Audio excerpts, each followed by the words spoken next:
Xin chào quý anh chị và các bạn. Video này Khanh sẽ làm một bài so sánh nhanh Volvo XC90 phiên bản Recharge và Volvo XC90 phiên bản Inscription để quý anh chị có thể nhận biết được những điểm nào khác nhau giữa hai xe, bởi vì giá bán nó khác biệt nhau hoàn toàn.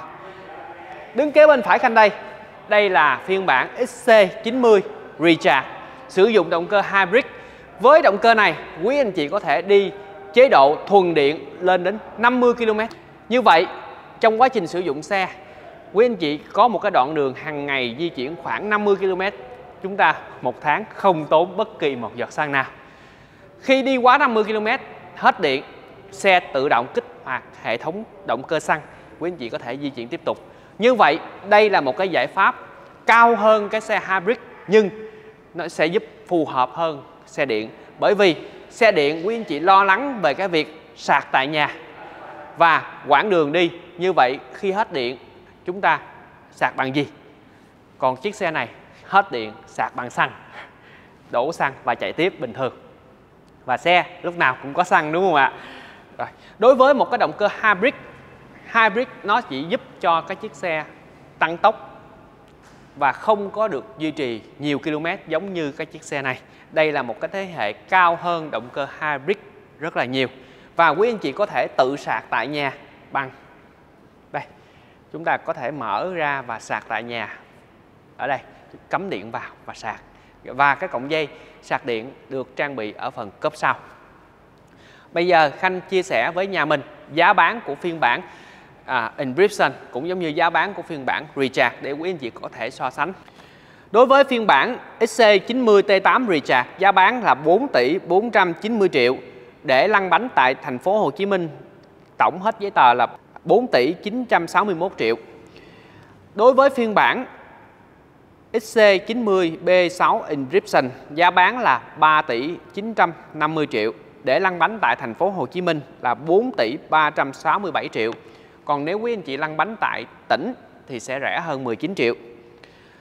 Nếu quý anh chị cần hỗ trợ qua ngân hàng, số tiền chuẩn bị trước để lăn bánh chiếc xe T8 Recharge là 1 tỷ 369 triệu. Còn quý anh chị chuẩn bị cho bản B6 Inscription nó là 1 tỷ 207 triệu. Với lãi suất 7.5% một năm, cố định 8 năm không đổi. Mọi chi tiết quý anh chị có thể liên hệ số hotline của Khanh 0788 555 444. Khanh sẽ chia sẻ và giải đáp thêm các thông tin.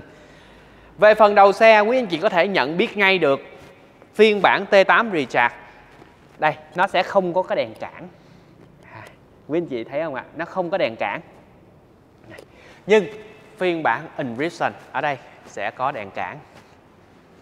Đây, sẽ có đèn cản cho quý anh chị. Đây là một cái điểm nhận biết nhanh trên chiếc xe. Nhận biết thứ hai, phiên bản sử dụng động cơ B6 Inscription sẽ không có chỗ sạc điện. Nhưng xe T8 Recharge lại có phần sạc điện ở đây. Và cái viền chrome dập nổi thì ở đây nó sẽ là để chữ Recharge. Còn phiên bản Inscription nó sẽ không có chữ Recharge. Còn các chi tiết khác, phần gương hậu giống nhau, tích hợp đèn báo rẽ, cảnh báo điểm mù, sấy gương, làm mờ kính ở phần gương hậu bên ngoài có đầy đủ. Rồi, phần đèn, phần tay nắm cửa cảm ứng các xe giống nhau. Phần kính tối màu xe giống nhau. Và nguồn gốc nhập khẩu của xe đều từ Thụy Điển, 2 xiết giống nhau hết. Tiến đến phần đuôi xe, phiên bản XC90 Recharge và phiên bản sử dụng động cơ B6 chỉ khác nhau mỗi cái logo nhỏ ở ngay vị trí của tay Khanh đây. Ngay cái logo nhỏ ở đây để chữ T8 AVKD Recharge. Còn cái xe kia thì nó sẽ để chữ Inscription B6.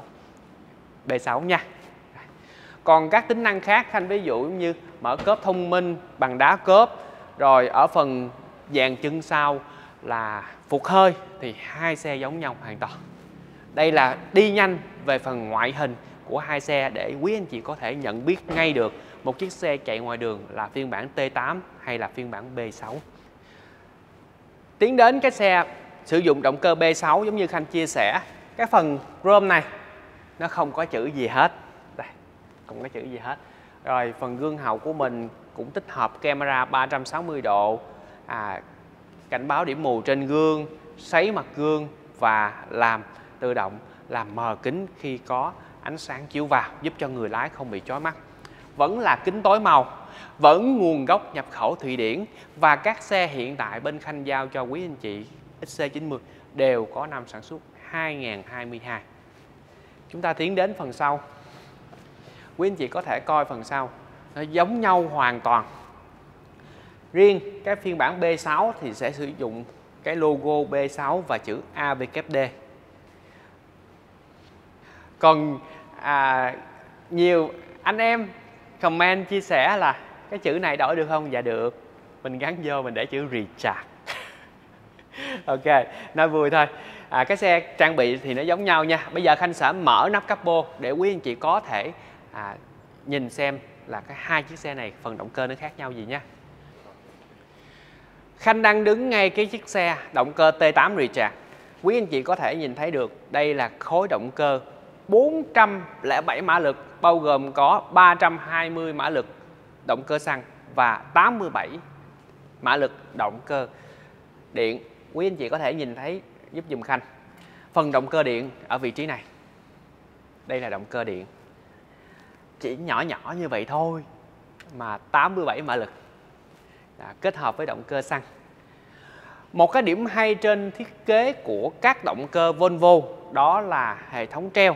Động cơ Volvo được thiết kế dạng treo chứ không có gác lên cái khung. Chính vì vậy cái hệ thống treo của Volvo giúp cho cái chiếc xe nổ máy êm hơn, không bị độ rung đi vào phần nội thất ở bên trong. Nhưng cực kỳ an toàn. An toàn ở chỗ khi có va chạm, động cơ sẽ tự động rớt xuống. Động cơ sẽ không bị dội vào khoang bên trong, giúp bảo vệ người ngồi bên trong cực kỳ cao. Đó là những yếu tố nhân văn trên cái động cơ này. Rồi bây giờ Khanh tiến đến cái xe Volvo XC90 sử dụng động cơ B6. Cùng một kiểu thiết kế giống nhau, nhưng phần bên đây nó sẽ không có cái hộp màu cam, đúng không ạ? Nhưng nó vẫn là một động cơ điện nha. Động cơ B6 vẫn có một động cơ điện nhỏ 48V giúp cho chiếc xe có thể tăng tốc trong vòng 10 giây bằng động cơ điện. Đây là động cơ hybrid. Đối với động cơ hybrid B6, quý anh chị chỉ cần 8 giây phanh đã có thể nạp đầy cái bình, và quý anh chị có thể tăng tốc trong vòng 10 giây bằng cái bình này. Một chiếc xe hao xăng hay không hao xăng thường ở giai đoạn tăng tốc từ 0 cho tới 20-30 km/h. Thời điểm đó cái chiếc xe của mình sẽ hao xăng nhất. Công nghệ B6 này nó tương tự giống như việc mà quý anh chị lên dây cót một chiếc xe đồ chơi, chúng ta kéo ra sau và chúng ta buông ra, chiếc xe sẽ tự động chạy tới bằng cái chớn. Đây là một công nghệ tích hợp trên cái bánh đà đặc biệt nằm trong động cơ. Chi tiết chia sẻ quá nhiều về kỹ thuật thì có thể quý anh chị sẽ nghe nhàm chán, nhưng công nghệ động cơ B6 nó vẫn là một công nghệ hybrid để giúp cho chiếc xe tiết kiệm nhiên liệu ở phần tăng tốc. Rồi. Động cơ này 320 mã lực. Cũng rất là hoành tráng khi quý anh chị đi tại đường Việt Nam. Đối với các cái xe Volvo thiết kế không chỉ là Volvo XC90, kể cả những cái dòng nhỏ giống như S60 thì động cơ vẫn thiết kế dạng treo. Đây là một cái thanh treo để giúp cho động cơ giảm chấn, không bị rung vào trong khoang. Và giống như Khanh chia sẻ lúc nãy, động cơ thiết kế dạng treo này khi có sự cố nó sẽ rớt xuống và không bị dội vào phía trong. Quý anh chị đã nhìn thấy trên mạng rất là nhiều trường hợp là nguyên cái cục máy nó dồn vào trong, cực kỳ nguy hiểm. Thì đối với Volvo điều đó không bao giờ có. Đây. Bây giờ chúng ta sẽ tiến đến phần trong, màu sắc ở phía trong nội thất. Về phần nội thất của xe thì quý anh chị có thể tùy chọn được màu. Cái chiếc xe của Khanh đang để trong showroom đây là màu nâu sáng. Rồi. Còn các vân gỗ là màu đen. Còn các option khác là giống nhau hoàn toàn.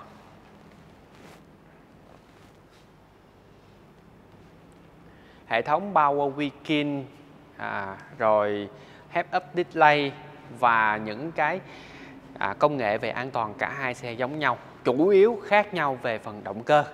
Vẫn điều hòa 4 vùng độc lập, vẫn cửa sổ trời.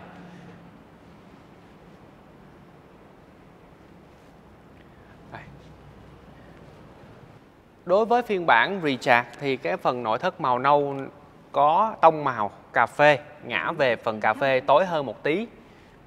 Nó chỉ khác nhau về màu thôi. Còn các chi tiết khác, cần số pha lê, loa power Viking, rồi nhớ vị trí ghế, vân gỗ màu đen, vân vân, có đầy đủ giống nhau hoàn toàn, không khác gì hết. Nếu quý anh chị đặt option màu khác thì gần như hai xe không có sự khác biệt. Rồi, trên đây một cái video nho nhỏ chia sẻ về sự khác nhau giữa chiếc xe Volvo XC90 phiên bản Recharge và Volvo XC90 phiên bản Inscription. Chủ yếu về phần ngoại hình bên ngoài là khác nhau về phần đèn cản, chỗ sạc, đây cổng sạc, và động cơ, có thêm động cơ điện. Động cơ điện nó sẽ cao cấp hơn động cơ hybrid bình thường bởi vì nó hướng đến xu hướng về xe điện. Nhưng giải quyết cho quý anh chị cái việc không có trạm sạc thì vẫn sử dụng động cơ xăng để mình đi. Cảm ơn quý anh chị luôn theo dõi các video của Khanh. Những xe Volvo bên Khanh bán ra sẽ được bảo dưỡng miễn phí 3 năm trong quá trình mình sử dụng xe. Quý anh chị đừng lo lắng về chi phí bảo dưỡng của những chiếc xe sang đến từ thương hiệu Volvo. Và hệ thống pin trên chiếc xe Volvo T8 Recharge này sẽ được bảo hành 8 năm. Sau 8 năm nếu hư, quý anh chị thay thế từng cell pin nhỏ bị hư, không phải thay cả bộ pin, giúp cho quý anh chị tiết kiệm chi phí hơn rất là nhiều. Cảm ơn quý anh chị luôn theo dõi các video của Khanh. Một cái video nho nhỏ chia sẻ về công nghệ cũng như so sánh giữa hai xe, cũng giống như giá bán của hai xe. Cảm ơn quý anh chị luôn theo dõi. Xin chào và xin hẹn gặp lại. Đừng quên nhấn nút đăng ký, nhấn dấu chuông để luôn nhận những video mới nhất. Bye bye.